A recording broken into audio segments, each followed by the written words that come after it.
Close the door, kill the lights, and come closer. Do you hear that? Beyond the hiss of the current, beyond the white noise that usually fills this space, it's a simple, high-pitched melody, like a child's songbox winding down. Impossible, of course. We are 6 kilometers down, adrift in the eternal midnight zone, aboard the research platform RV Triton. There are no children here. There is only the pressure, the crushing, inescapable pressure, and the faint, unsettling realization that what we call silence is just the sound of transmissions we were never meant to intercept. Tonight, we're plunging past the mesopelagic layer, past the point where light is just a memory, into the archives of the abyss itself. Earbuds in, volume low. That's how they find you fastest. If you're still awake at this hour, you already know why. We are here to talk about the things the ocean doesn't just swallow, it covers. It blankets over mistakes, over disappearances, and over the undeniable truth that we are not alone down here. So, before you get comfortable, take a moment to like the video and subscribe, but only if you genuinely enjoy what I do here. Tell me, where are you listening from right now, and what time is it on the surface? Now, dim the lights, maybe let the sound of the ocean play softly in the background, and let's dive into tonight's descent together. I remember the exact moment the abyss began to feel less like a domain we explored and more like a mechanism that studied us. It was 2020. I was the chief geologist aboard the RV Triton, a deep-sea drilling and research vessel operating off the Blake Plateau. I had 25 years of experience mapping trenches and scoring cores. I knew the rhythm of the ship, the stress tolerances of every titanium alloy and polymer seal on board. Nothing could surprise me. Nothing mechanical, anyway. Our goal was the deep-sea lithosphere archive, a region of stable tectonic plates where we could retrieve samples dating back to the Miocene. This meant constant core sampling, and for that, we relied on Dr. Marcus Malloy, a brilliant but obsessively meticulous engineer. Marcus was the kind of man who treated the colossal drilling apparatus like a Swiss watch. Every rotation, every drop of hydraulic fluid was accounted for. It happened around 1 p.m., not a ghostly hour, but a moment of sudden, brutal reality. Marcus was performing a scheduled maintenance check on the central core retrieval arm, a massive, articulated steel pipe that runs through the keel and out the moonpool.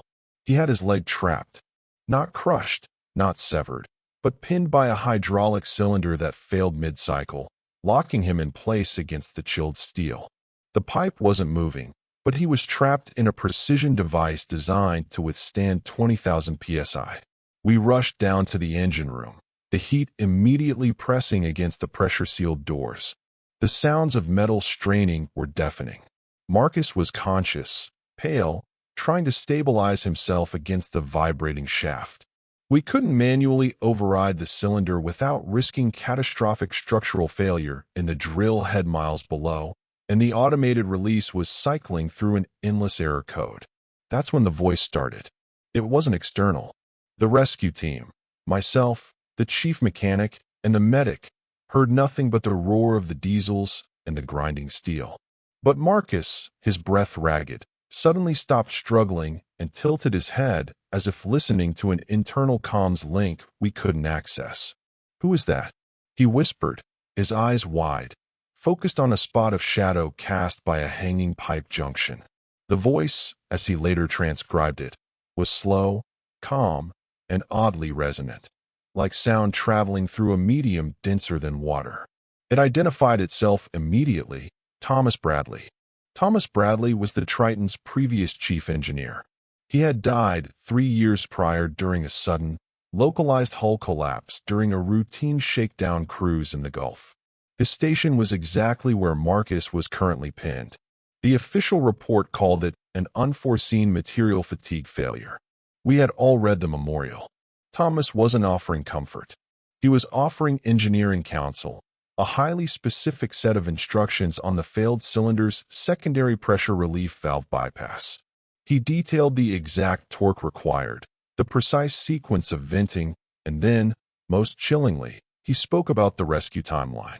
Don't worry about the primary team.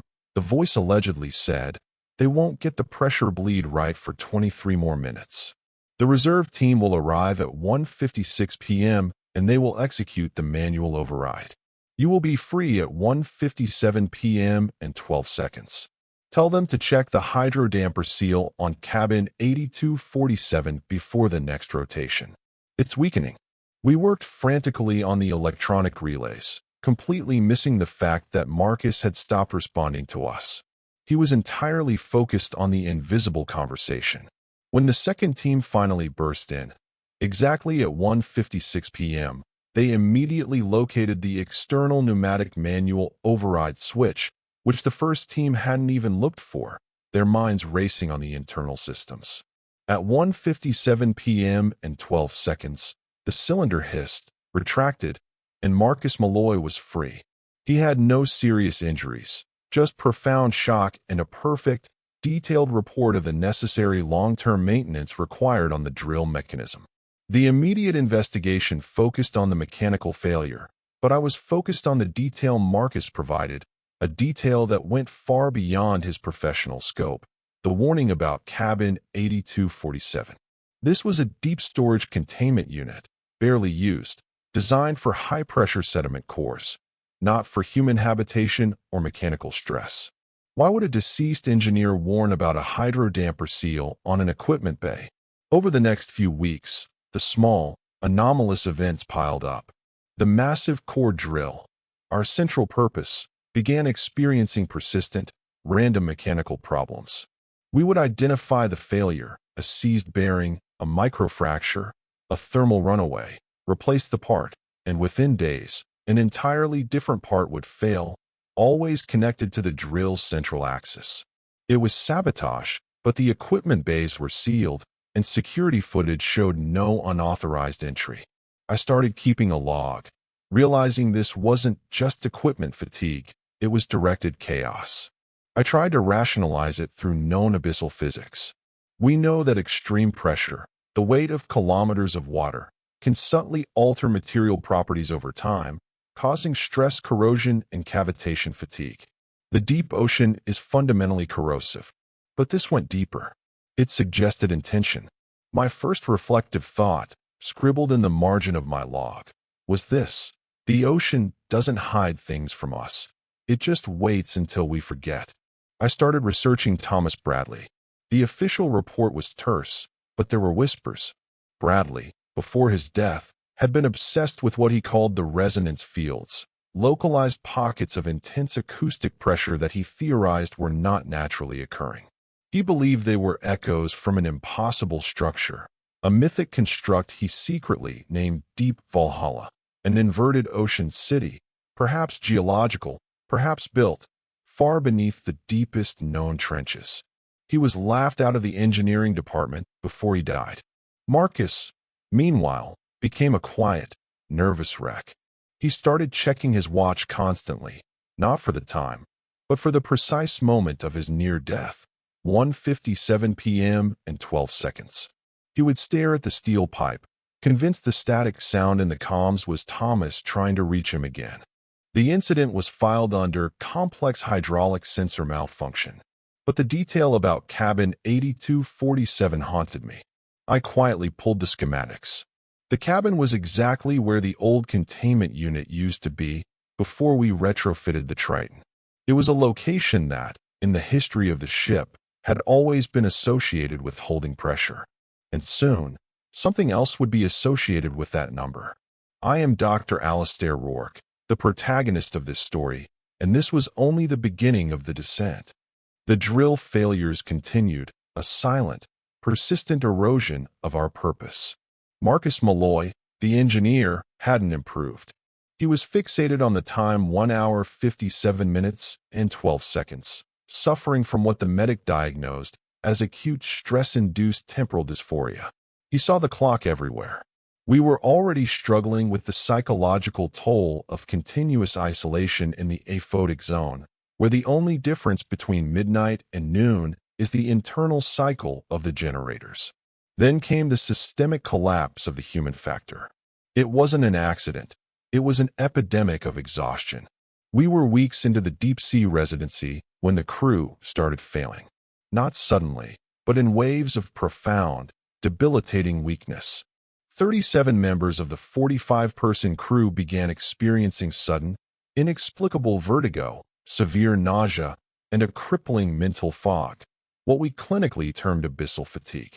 They couldn't walk straight, their fine motor skills vanished, and their cognitive function dipped below acceptable levels. The terrifying part, the part that defied the vast resources of the Triton's medical bay, was the diagnostic vacuum. We ran full spectrum analysis, blood chemistry, neurological function, trace element contamination, even exotic deep-sea microbial culture. Our closed-loop life support systems were designed to be hermetic. We recycle 99% of our water and generate oxygen from filtered intake, constantly monitoring for hypoxia or toxin buildup. Every single test came back impossibly clean. The ship's internal environment was chemically, biologically, and atmospherically perfect. Yet, people were falling down. The incidents followed an unnervingly predictable pattern. The deepest onset of symptoms occurred between 3 a.m. and 4 a.m., when the crew was resting in their rotation. The critical spike was logged exactly at 3:47 a.m. every single time. At that precise moment, multiple crew members would simultaneously awake in a panic, overwhelmed by nausea and the sensation of sinking, even though the vessel was stable. The blame, by necessity, fell on the one thing connecting the entire crew, the food. Chief nutritionist Nikolai Volkov was a veteran of the polar fleets, famous for running a pristine galley. He oversaw the Triton's compact, high-tech hydroponics bay, where we grew microgreens and processed our stabilized nutrient pastes. He was distraught, convinced a contaminant had slipped through the filters. I joined Nikolai in reviewing the galley's security footage. We watched days of playback, focusing intently on the 3 a.m. to 4 a.m. graveyard shift, when Nikolai's team prepped the early breakfast components. The footage of the galley at 3:47 a.m. was where the scientific anchor of this reality shattered. The galley camera was positioned high, looking down past the large, pressurized steamer units. At 3:45 a.m., the ambient temperature rose slightly, perhaps due to a venting cycle, and the cameras fogged over. Not entirely, but enough that everything looked blurred, filmed through thick condensation. We watched the steam coalesce. At 3:47 a.m., movement appeared in the periphery. They looked like human figures, indistinct and elongated by the moisture, wearing the standard white coats and tall chef's hats of Nikolai's crew. But they were moving with impossible stillness, gliding, not walking. Their faces were obscured by the heavy steam. They looked entirely white, blank, like figures sketched onto a mirror that was actively being breathed upon. They weren't using the visible equipment. They were gathered around the central stainless steel prep island. Their hands moved in complex, repetitive patterns, chopping, stirring, mixing, but the surfaces were empty. They weren't holding knives, spoons, or spatulas. They were manipulating air. Or, perhaps, they were manipulating the essence of the food itself, the raw molecular components that should have been invisible to the lens, but were somehow being rendered visible by the light refracting through the intense humidity. Nikolai gasped, pointing at the main nutrient processor. One of the steamed figures appeared to be feeding the massive machine, which cycles the nutrient paste. The movement was rhythmic, almost surgical, as if adding a pinch of an invisible ingredient. "They are altering the supply," Nikolai whispered, his voice catching. "They are cooking what we cannot see. Energy." We watched the tape for 3 minutes, paralyzed. The figures moved until 3:50 a.m., when a sudden pressure cycle cleared the steam, and the galley was instantly and completely empty.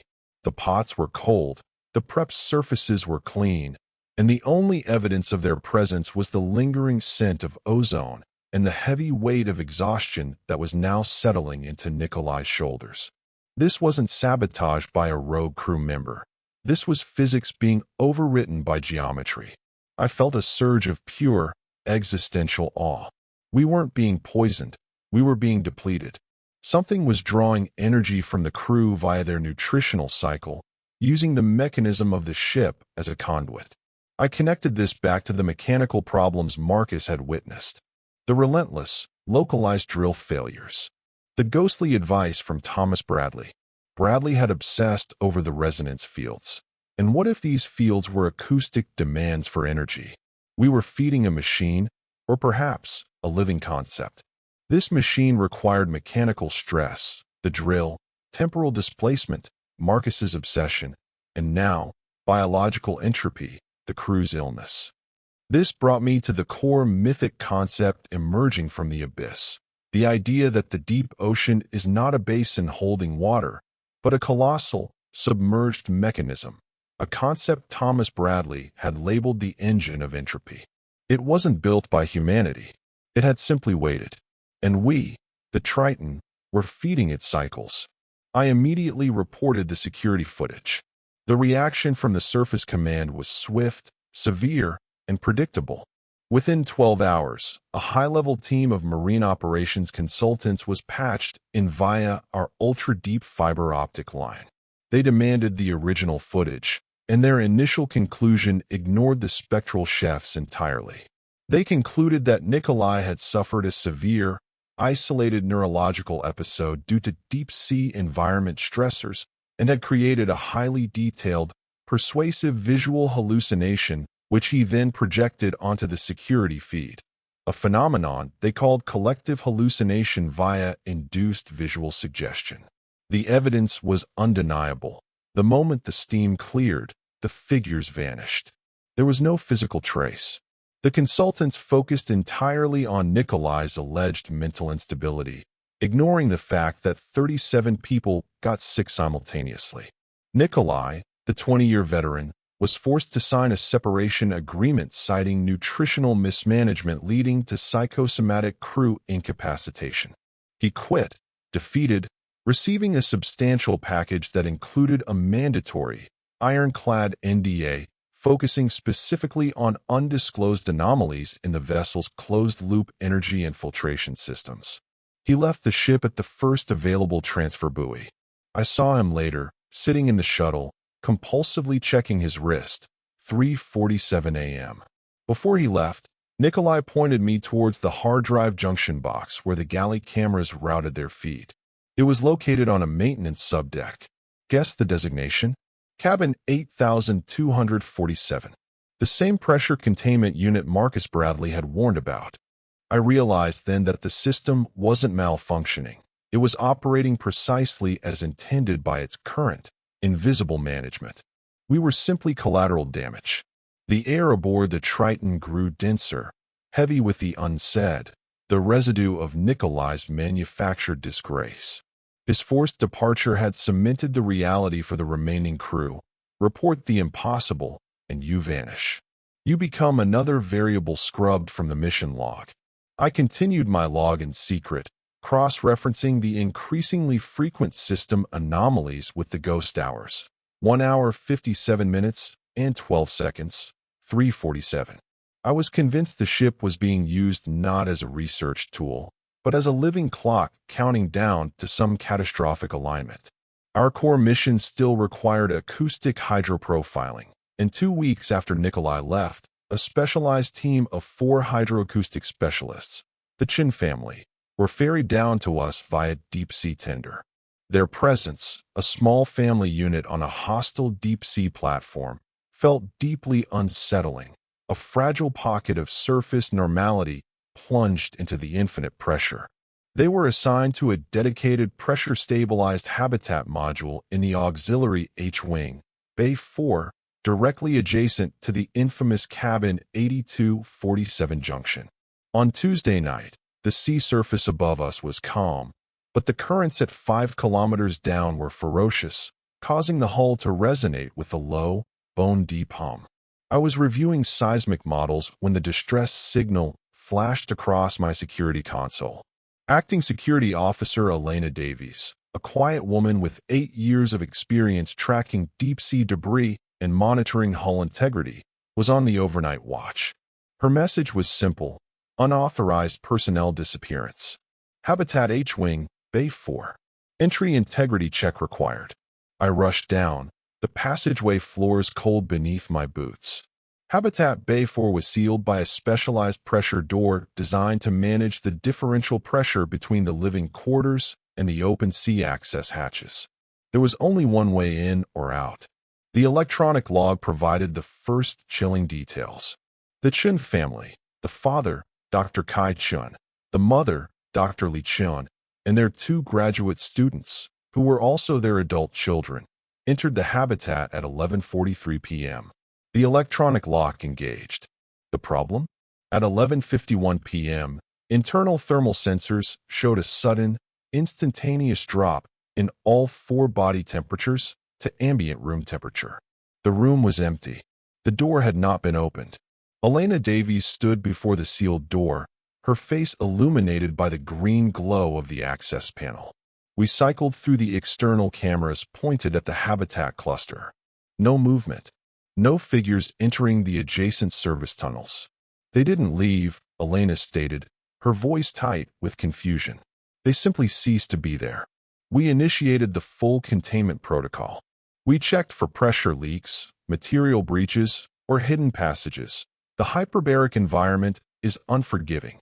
Any sudden displacement or pressure drop would result in immediate, catastrophic fatality. There was no pressure change. The habitat was perfectly sealed, but inside, only the faint hum of the air circulation system remained. My scientific anchor was tested immediately. We rely heavily on high-sensitivity thermal and acoustic monitoring systems in deep habitats. Any large organism, like a human, moving within the pressurized environment creates a unique thermal signature and specific acoustic vibrations on the hull plate. The sensors confirmed that 4 thermal signatures vanished simultaneously and completely. It was as if their very essence was filtered out of existence. For 4 agonizing hours, we searched the sealed habitat through endoscopy ports, finding nothing.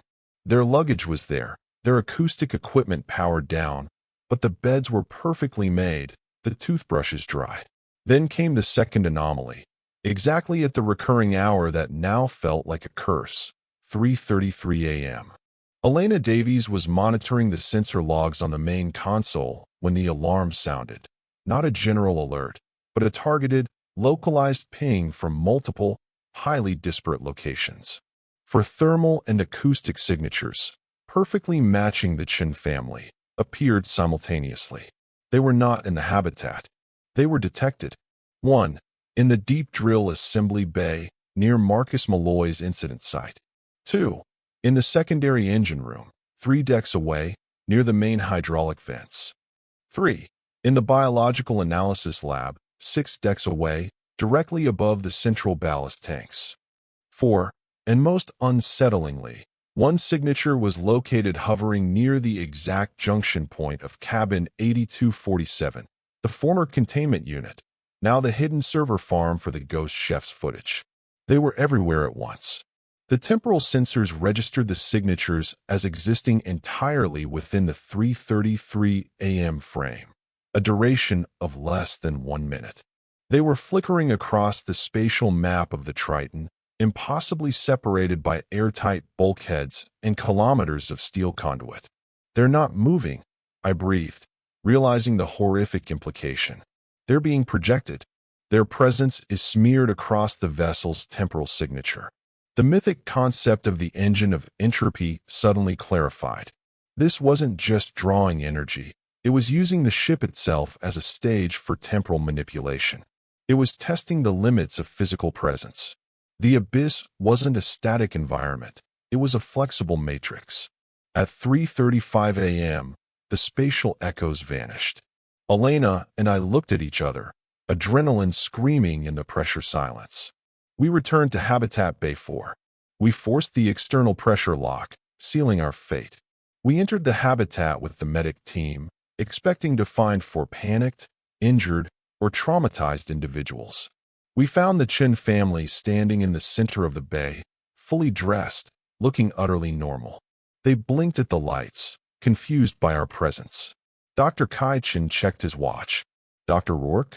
Is there an emergency? We were just settling in. They had no memory of being gone.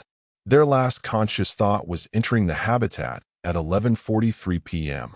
Their clothes were fresh, their hair dry. The terrifying twist was the third act, the habitat itself. We checked the beds again. The luggage. The room felt sterile. The beds were now slightly disheveled, as if 4 people had just quickly stood up. But when we cross-referenced the initial visual and forensic sweep from 11:55 p.m., we found something crucial. The team had noted 4 distinct pressure points in the thick pile of the carpet where the luggage was placed. When we returned, those pressure points were gone. The room was not simply returned to its previous state. It was returned to a state before they had entered it. The family was present, but the physical evidence of their stay, the pressure on the carpet, the humidity from their breath, the microscopic dust they carried, was utterly absent. The deep ocean doesn't just hide things. It absorbs the proof they ever existed. Elena Davies was shattered. She had witnessed the impossible, logged the temporal bleed, and then watched the victims return, perfectly fine, into a space that denied their habitation. Her report, comprehensive and reliant on the irrefutable sensor logs, was deemed evidence of severe paranoia and delusional fabrication caused by chronic isolation. Within 48 hours, the marine operations consultants were back online. They cited the extreme pressure and the hallucinatory potential of deep-sea sonar noise. They focused on Elena's pre-existing anxiety patterns. Elena was given the same package as Nikolai: NDA, resignation, medical leave. She left the vessel, eyes hollow, clutching the memory card containing the original 3:33 a.m. sensor logs.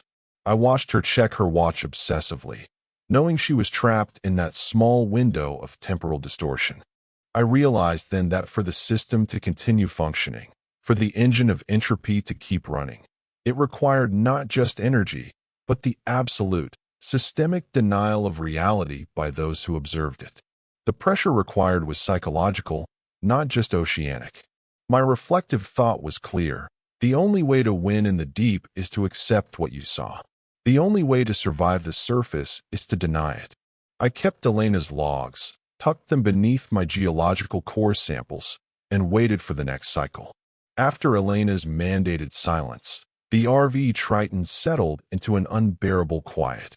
We were a skeleton crew running on strained nerves and the grim understanding that the truth was fatal to one's career and possibly one's sanity. The Chen family, the acoustic specialists who had returned from their temporal displacement, were now back at their sonar stations, outwardly normal but unnervingly intense. They worked continuously, driven by an urgency I couldn't fathom, running our deep penetration profilers day and night. My current focus, my scientific anchor, was the data they were generating, sub-bottom acoustic profiling. This technique involves sending massive, low-frequency sound pulses deep into the Earth's crust below the water column. The echoes that return, the signal bounce, tell us about the density, stratification, and geological history of the layers beneath the abyss. It is the language of buried rock, a timeline etched in sediment. I was observing them in the sonar bay late one evening. They had been mapping a particularly deep feature, a suspected subduction zone near the Tonga Trench, when the raw data shifted. Instead of the typical, clean seismic layers, the screen began displaying complex, non-geological geometric patterns that seemed to shift with impossible speed. The lines were too sharp, too precise, to be natural fault lines.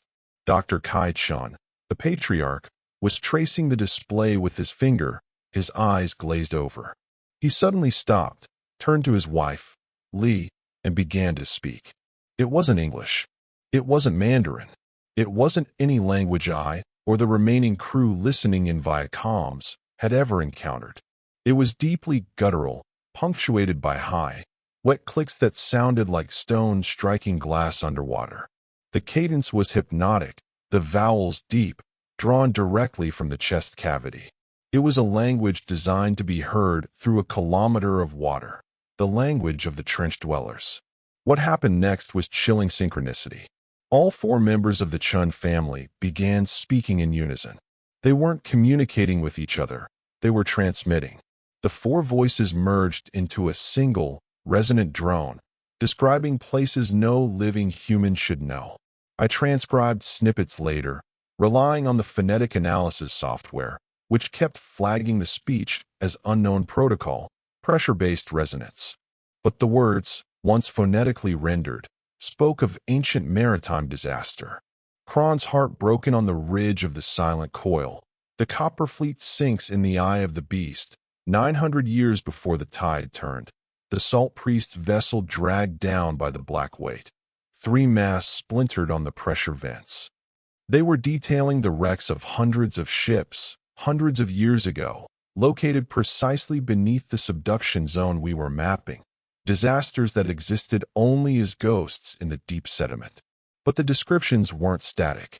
As they spoke, they started overriding the standard mapping software on the console. Using the touch screen, their hands moved with impossible dexterity, creating intricate, three-dimensional topographical maps of the abyssal plain. These were not maps of the sediment we knew, but maps of the structures under the sediment, the Engine of Entropy's foundation. The maps showed colossal pressure manifold systems, linked by perfect, non-organic tunnels, a vast, subterranean geometry that crisscrossed the entire deep-sea basin. It confirmed Thomas Bradley's deepest fear and his mythic concept of deep Valhalla, not a city of gold, but a massive, engineered pressure regulator hidden beneath the crust, using the kinetic and thermal energy of the ocean floor to sustain itself. I realized the horror. The acoustic specialists, who were designed to listen to the Earth's silence, were being used as translators. The engine was forcing them to reveal its blueprints, channeling the acoustic memory of every wreck and every disaster it had ever caused. The language phase lasted exactly 47 minutes. At 8:33 p.m., they all stopped mid-syllable, blinked, and looked at the console, bewildered. Dr. Kai Chen frowned at the map of deep Valhalla rendered in glowing blue lines. "Where did this projection come from?"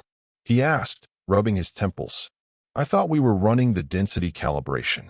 We had a recording of the event, the synchronized speaking, the impossible mapping." I immediately contacted Dr. Indira Sharma, the ship's medical officer who had replaced the dismissed medic. Dr. Sharma was rigorous, disciplined, and utterly reliant on surface rationality. She observed the Chens. She noted the total lack of conscious memory regarding the 47 minutes. She examined the linguistic analysis, confirming the language was unknown, but syntactically complex. She watched the footage of the geometric mapping, the impossibly perfect lines of the subterranean machine. Dr. Sharma concluded that the physical stress of continuous exposure to ultra-low frequency, ULF, acoustic resonance, amplified by the isolation and the prior temporal shock they experienced, had caused a specialized form of mass hysteria. Her diagnosis was deep-sea linguistic transference, a complex form of collective auditory hallucination where the brain, starved of novel external stimuli, fabricated a shared reality based on residual memory and highly stressed sensory input. She argued they were interpreting the environmental noise as structured language and projecting shared, false visual data onto the console. She completely ignored the fact that the map they drew was a verifiable, detailed blueprint of structures we had never even theorized existed. It was easier to diagnose shared insanity than to accept the subterranean machine was dictating its own geography through our crew. The pressure mounted instantly. Dr. Sharma was instructed by the surface consultants to issue a formal report attributing all previous incidents, Marcus's temporal fixation, Nikolai's ghost chefs, and the Chen's linguistic episode, to a localized outbreak of deep-sea mass psychosis. She tried to fight it. She was a scientist. But when the same black, embossed envelope arrived via deep-sea courier, the resignation papers, the substantial payment, the absolute, non-negotiable NDA, she realized the system was airtight. She was forced to specialize, to formally accept the premise of collective hallucination as her professional assessment of the Triton mission. She resigned, defeated by the structural necessity of denial. Before she left, Dr. Sharma gave me a small, encrypted drive. If they ever ask about the acoustic profiles, she whispered, tell them I confirmed the resonance peak is centered on cabin 8247. It's where the power draws from. Another veteran gone. Another piece of the puzzle pointing back to the hidden junction box.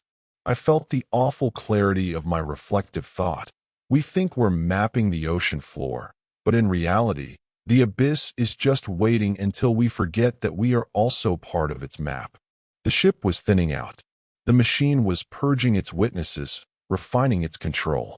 I was left alone with the acoustic blueprints of deep Valhalla glowing on a hidden monitor, and the chilling knowledge that the vessel itself was rapidly descending into chaos, both physical and temporal.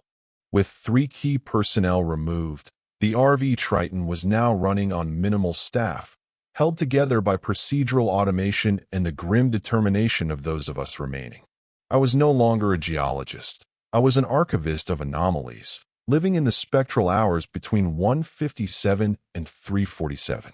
The ship felt vast, hollow, and intensely focused, like a weapon aimed at the subterranean structures the Chens had unwittingly mapped. The next incident didn't target an individual. It targeted an entire, contained volume of the ship. The Triton was designed with a central leisure complex on its 7th internal deck, a pressure-equalized space that housed the galley before Nikolai's departure, a small cinema, and the general recreation area, the pub, the karaoke lounge, the minimal gaming casino. It was the only part of the ship that felt remotely like the surface. One Saturday evening, the atmosphere was, ironically, buoyant. 247 crew members, contractors, and essential specialists were gathered there, enjoying the rare opportunity for shared relaxation. The activity peaked between 9 p.m. and 10 p.m. I was in my own isolated observation deck, reviewing the Chun family's maps of deep Valhalla, trying to correlate the machine's geometric pressure tunnels with our ongoing seismic data. At 9:47 p.m., the ship's internal monitoring system registered a massive, localized surge in background energy absorption centered on the 7th deck. It wasn't an electrical spike. It was a pure drain, a momentary thermal dip that should have triggered half a dozen emergency shutdowns. It passed in under a second. I looked at the system diagnostics. Nothing was critical. I dismissed it as an atmospheric anomaly caused by the proximity to the deep trench. At 9:49 p.m., the shift medic, a young, inexperienced woman named Vivian, tried to call the Deck 7 pub to arrange the next medication delivery. No answer. She tried the internal comms channel to the casino manager.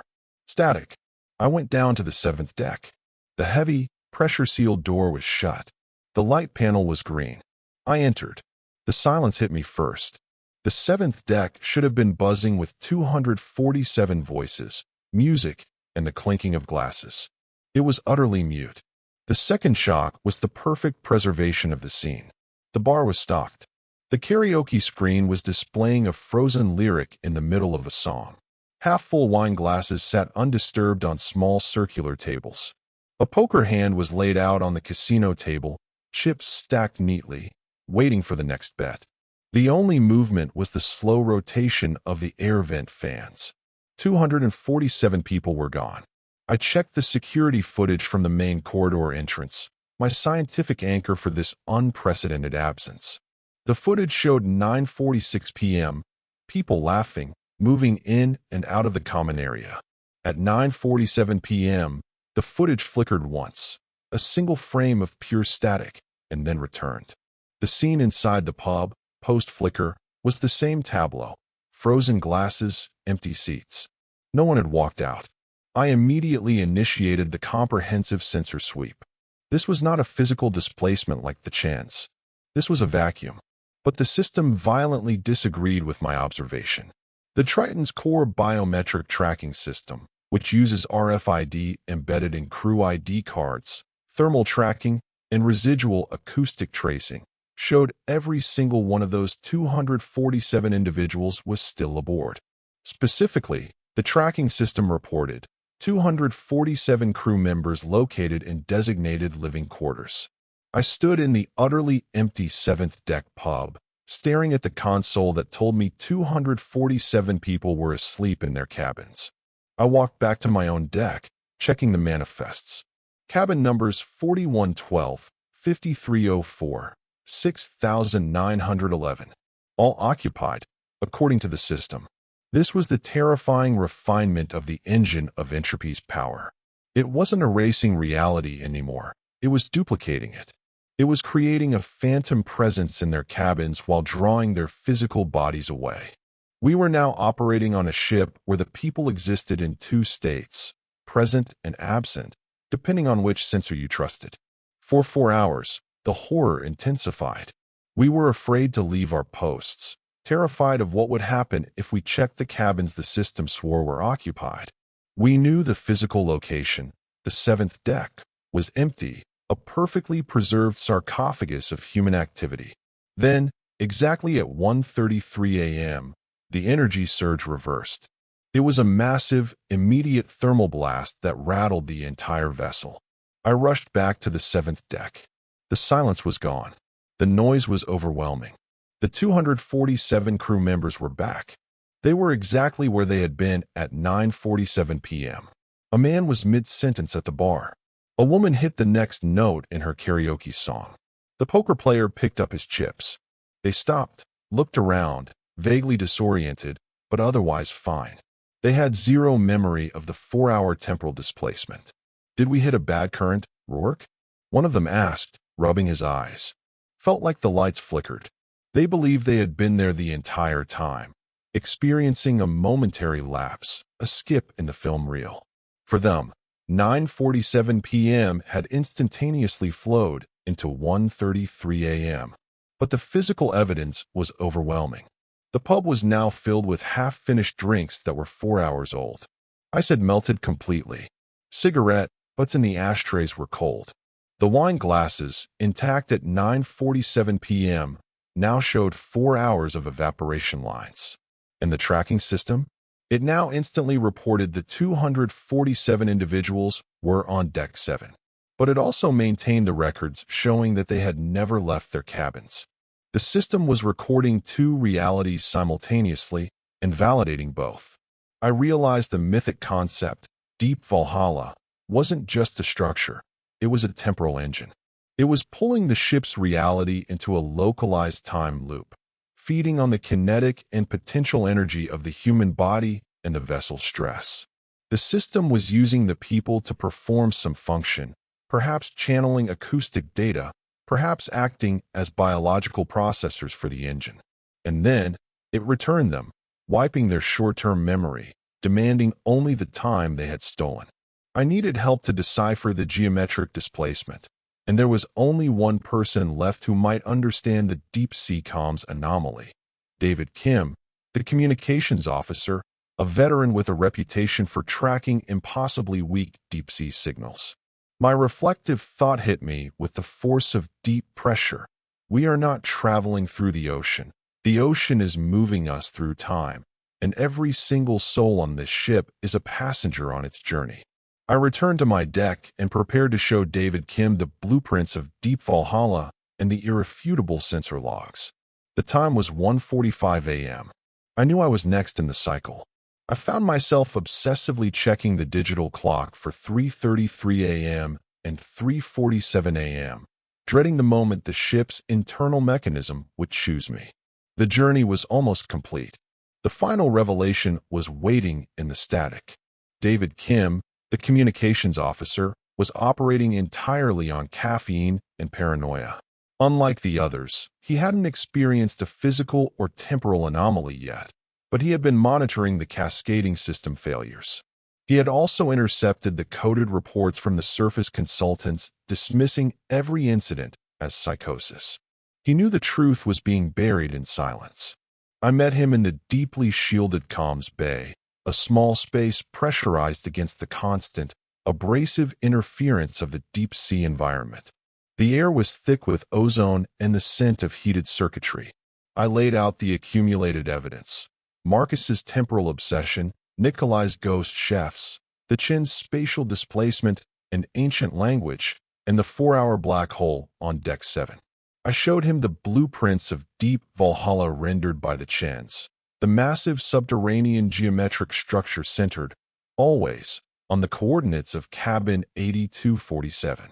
It's not just absorbing energy, David, I explained, pointing to the geometry. It's using the Triton as a focal point. It's a mechanism that runs on denial, and it operates on a clock that we keep feeding with our reality. David was focused on the hydrophones, the highly sensitive antennae we drop deep into the trenches to listen to seismic activity. Instead of listening to the Earth, he was focused on tracking the RV Triton's own outbound signals. His scientific anchor was irrefutable: quantum entanglement signal tracking. Due to the extreme distance from the surface, we rely on near-instantaneous quantum entanglement communication, a complex, highly secured form of radio transmission that links us to our monitoring station miles above. David was logging the ghost echoes, signals that arrive milliseconds before they are sent. Alistair, look at this, he said, turning the frequency dial, his hands trembling. I've been getting return signals. Not reflection, not lag. They're coming from the future. He played the recording. It was a faint, distorted radio transmission, choked with saltwater static, but the voice was unmistakable. David Kim's voice, older, strained, filled with metallic terror. Kim to Triton Actual, do you read? The containment breach is critical. The drill head is failing. We are losing pressure on Deck 5. Evacuate passengers. I repeat, evacuate. I'm transmitting the emergency code now. Mayday. Mayday. The fire in the engine room is uncontrollable. Hull breach at 1,400 hours. The future transmission was a chilling, preemptive disaster log. It described an engine room fire that hadn't yet started, a containment breach that was currently intact, and a loss of pressure on Deck 5 that had not occurred. It was David Kim reporting our imminent, catastrophic failure in agonizing detail. Then, the transmissions intensified. They began receiving layered signals. One was from a rescue team, the Coast Guard, detailing the coordinates of a complete, submerged vessel, the RV Triton. Another was from the surface consultants, dictating the official press release about the disaster. Loss of the RV Triton due to unforeseen tectonic instability and crew negligence. The mythic concept of the Engine of Entropy was now complete. It wasn't just manipulating our past or displacing our present. It was actively dictating our future, broadcasting the precise sequence of events required for our destruction. The final, terrifying signal came through at 2:05 a.m. It was David Kim again, his voice raw with panic, describing his last moments. I can see them now. They are restraining me. My hands, I can't move. They are forcing the injection. It's the stress protocols. They know I have the evidence. The clock. It's 2:15 a.m. I will not make the next transmission. They win. Tell Alistair. The hole is in 8247. David snapped the dial off. They're coming for me, Alistair. Not the abyss. The consultants. They're predicting my nervous breakdown to silence my findings. We looked at the clock. 2:07 a.m. 8 minutes until the foretold moment. We had one desperate, final theory. The Engine of Entropy wasn't a structure in the sea. It was a conceptual hole in reality, a temporal vortex that opened when the physical conditions of deep pressure and acoustic resonance were met, always centered at the former pressure containment unit, cabin 8247. The disappearing crew, the ghost chefs, the linguistic transference. It was all energy used to stabilize this hole. We decided to act immediately. We had to physically interact with the nexus point. We raced towards cabin 8247, located on the maintenance subdeck. It was a reinforced steel chamber, usually locked. I used my emergency override codes. The room was small, freezing, and dominated by the large server rack that housed the camera junction box and the acoustic routing cables. The physical manifestations of the ghost chefs and the resonance peak Dr. Sharma had identified. I realized then my final reflective thought. The ocean doesn't hide the holes from us. It just waits until we sail directly over them. As David and I entered, the ship alarms began screaming. Not the generic system warnings, but the specific, high-priority alerts foretold in David's transmission. Engine room fire. Hull pressure differential, deck 5. The future was arriving, moment by moment. David Kim, looking at the clock ticking towards 2:15 a.m., threw himself at the central server rack, trying to physically dismantle the cables routing through 8247. Just as he tore out the main acoustic junction box, the one designed to listen to the ocean floor, the door burst open. It wasn't the surface consultants. It was two members of the remaining crew, the only two not affected by any prior anomaly, both looking utterly panicked, carrying trauma restraints and a medical injection kit. They were under orders delivered via encrypted surface comms, detailing David Kim's sudden, stress-induced breakdown. "David, stop. You're hallucinating," one shouted. "It's now?" David screamed, fighting them off, glancing at the chronometer. 2:15 a.m. I saw the hypodermic needle flash in the fluorescent light. The struggle was short and brutal. The crew members, convinced they were saving the ship from a dangerous psychotic, wrestled David to the ground and administered the calming agent. As David's eyes rolled back, blurring into unconsciousness, his final word was a rasping whisper. "Cabin." He was restrained and removed immediately, now officially designated a psychotic break victim and scheduled for evacuation. Another veteran silenced, his truth submerged beneath a mountain of official medical denial. I stood alone in cabin 8247, surrounded by the physical evidence of the Engine of Entropy. The camera junction box was ripped open. The severed acoustic cables lay sparking on the floor. But the future was still unfolding. The fire alarm was still blaring. The vessel was in distress. The final disaster was inevitable because the system hadn't needed David to announce it. It just needed the Engine of Entropy to start its final cycle. I picked up the Chun family's map. The structure of Deep Valhalla was beautiful, terrible, and impossibly real. I knew then that I had to deliver this map to the surface, regardless of the consequences. The hole had been found. The RV Triton was now an active disaster zone, exactly as prophesied by David Kim's future transmission. The catastrophic events had been triggered the moment David was silenced. The Engine of Entropy had moved from psychological control to physical destruction. The engine room fire was a rapid-onset thermal runaway, consuming the secondary generator bay. The pressure differential on Deck 5 was critical, indicating a major structural compromise. The automated core drill, the source of Marcus Malloy's trauma, now suffered its final, lethal failure. The core retrieval cable snapped, the massive weight of the mechanism pulling the entire force section of the vessel downward, generating a brutal, continuous acoustic shockwave through the hull. I was alone, still in cabin 8247, the nexus of all the vessel's anomalies. My final task was simple: secure the proof and initiate the emergency ascent sequence. I retrieved the hard drive containing the Chun family's blueprint of Deep Valhalla, the acoustic resonance graphs, the temporal displacement logs from Deck 7, and the now silenced security footage of the ghost chefs. This evidence, the reality of the abyss, was condensed onto a single, titanium-shielded core sample drive. I raced to the bridge, the vessel listing severely as the force section dragged. The emergency ascent sequence was a complex, risky maneuver requiring rapid jettison of ballast and stabilization of the stern thrusters. The ship was not designed for a high-speed vertical exit. As I reached the command console, the final, most baffling anomaly of the mission manifested, a direct consequence of the catastrophic failures that David had foretold. The navigation system had gone dark due to the fire, but the automated backup cartography console was still running.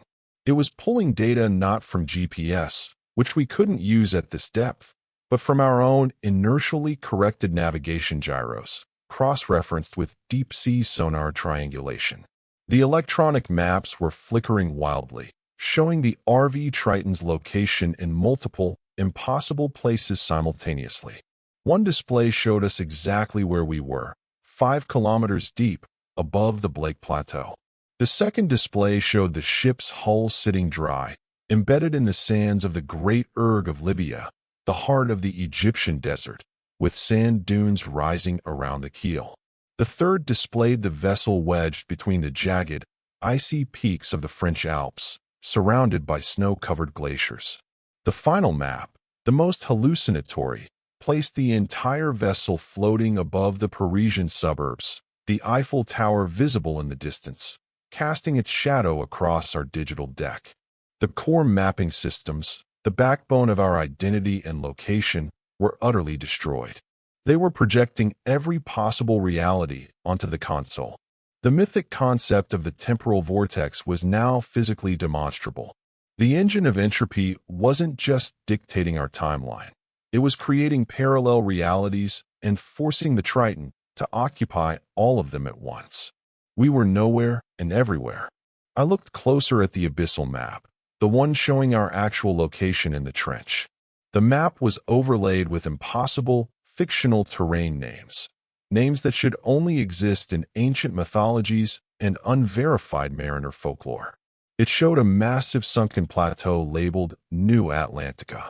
It displayed a fully submerged port complex labeled Valencia's flooded port. These weren't geological formations. They were the ghost geographies of the abyss, the lands swallowed by the sea and kept alive in the memories of the deep Valhalla mechanism. As I stood there, trying to reconcile the desert, the mountain, and the ocean, the alarms changed.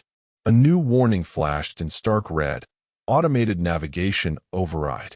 Rudder locked to heading 188. Descent initiated. The ship was actively steering itself away from the emergency ascent trajectory. The descent rate was accelerating rapidly. I fought the controls, overriding the automated sequence, but the physical input levers were locked. The ship was under autonomous control. The engine of entropy had taken the helm. I calculated the new trajectory. Heading 188. Descent rate 10 meters per second. The ship was aiming for the deepest point of the trench, the absolute depth of the subduction zone where the Chins had mapped the machine. The chronometer displayed the depth readout: 4,000 meters, 4,050 meters, 4,100 meters. We were plunging. I knew this was the final act of the machine, to drag the vessel into the hole it had created. I realized my last reflective thought: the denial of the surface is what feeds the depths. We only see the true horror when we are too far down to report it. I was preparing for impact, gripping the console as the stress groaned throughout the hull, when, exactly at 4,400 meters, the impossible happened. The ship shuddered, a bone-jarring metallic screech that vibrated up my spine. Then, all controls returned to normal. The automated descent ceased. The navigation systems blinked, reset, and displayed only the single, correct location: the trench. The ghost locations, the desert, the Alps, the Paris skyline, vanished. The fire alarms stopped. The pressure differential stabilized. The vessel was wounded, traumatized, but alive and hovering. The engine of entropy had released its control. I quickly jettisoned the remaining ballast and initiated a controlled, slow ascent. The total time of the autonomous descent was exactly 47 seconds. We had been steered to a depth of 4,400 feet, 1,341 meters, below the surface level when the systems returned to me. I made the final distress call, detailing the fire, the crew losses, and the need for immediate rescue. I omitted every single detail about the ghost chefs, the temporal shifts, and the desert navigation. I had learned the rule of the abyss: only report the physical damage. I was rescued 2 days later by a deep-sea salvage team. The RV Triton was crippled, but intact.